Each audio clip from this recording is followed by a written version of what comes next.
بسم الله الرحمن الرحيم. رمضان مبارك، تقبل الله منا ومنكم من صالح الأعمال. waxay indhaweydba bulshada Soomaaliland baafinaysaa gudidii ka hortagga cudurka COVID-19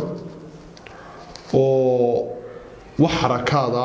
ama hawshii loo igmaday sidii ay u qabanayeen midnaba aan laga hayn. waxaan isbaan jecelahay inaan weydiino gudidaas su'aalo dhowr ah oo bulshada Soomaaliland aad ay soo weydiinayso anagu bulshada ka wakiil. gudida maalintii madaxweynuhu magacaabay ilaa yoomul hada waxa marag madoona hawshii loo igmaday sidii la doonayay wuxuu uga qabtaa inaan totally aan waxba u qaban.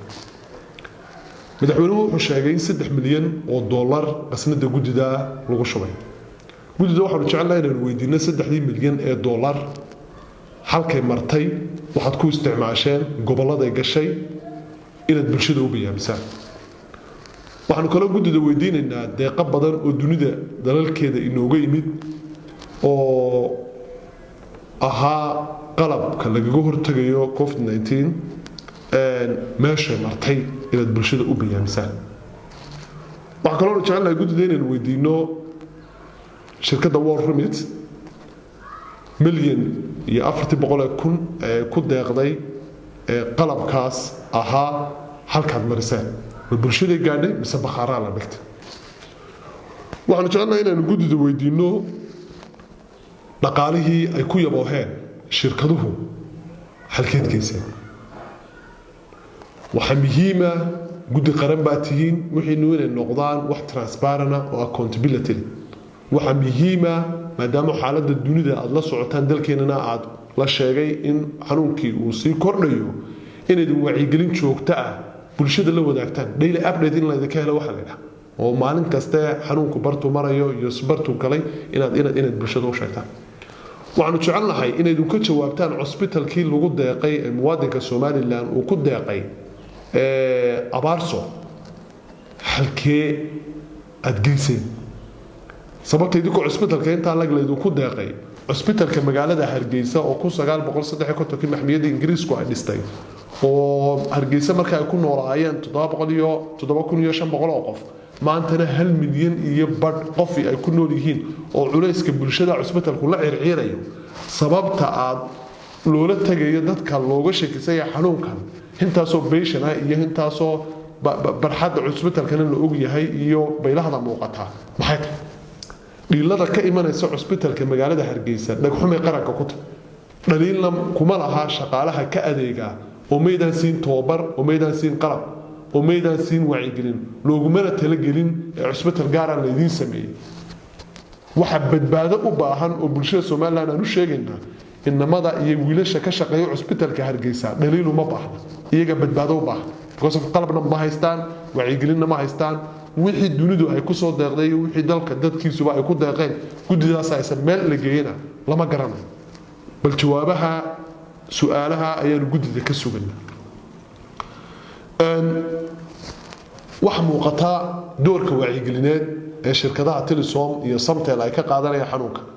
waxa ayaan darro oo barbar socotaa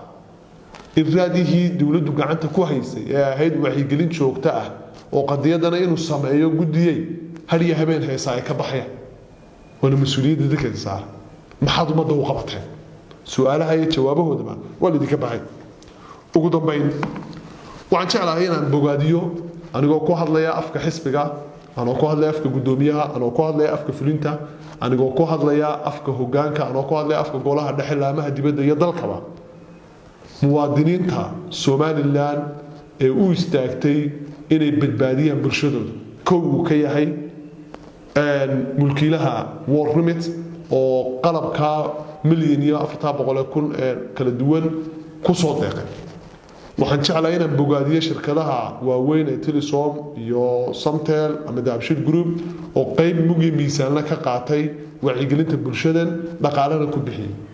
waxaan jeclahay inaan bogaadiyo oo aan hambaliyeeyo ganacsatada qaadlayaasha dalka oo turaale iyo la xijecelo muujiyay oo dalkii ka joojiyay jaadka. waxaan jeclahay inaan ku yiraahdo ilaahay wax ka khayr qaba haydisiyo dalka iyo dadkaba sidaa uga joojiya jaadka waxaan jeclahay inaan bogaadiyo oo aan bartan iyagana ka baarigo baaqi shalay toole uu jeediyey gudoomiyaha xisbiga wadani ee gobolka togdheer ee ahaa cusbitalka magaalada burco oo gobolkii halganka oo gobolkii taariikhda oo gobolkii hogaaminta oo gobolkii suugaanta oo gobolkii lagaga dhawaaqay qarannimada Soomaaliland iyo jiritaankeeda 30 sano kadib in la yiraahdo cusbitalkeediiba bilaa gaari ambalaasa waa ayaan daro iyo arin xumo ay xukuumadda kulmiya dalka ay dhaxalsiisay runtiina dhiilo iyo dhagxumay qarannimadeena ku tahay waxaan doonayaa inaan hambaliyeeyo dadka ka jawaabay baylahda iyo haysata bulshada burco ee caafimaadkooda ku tacalluqaysa oo ugu horeeyaan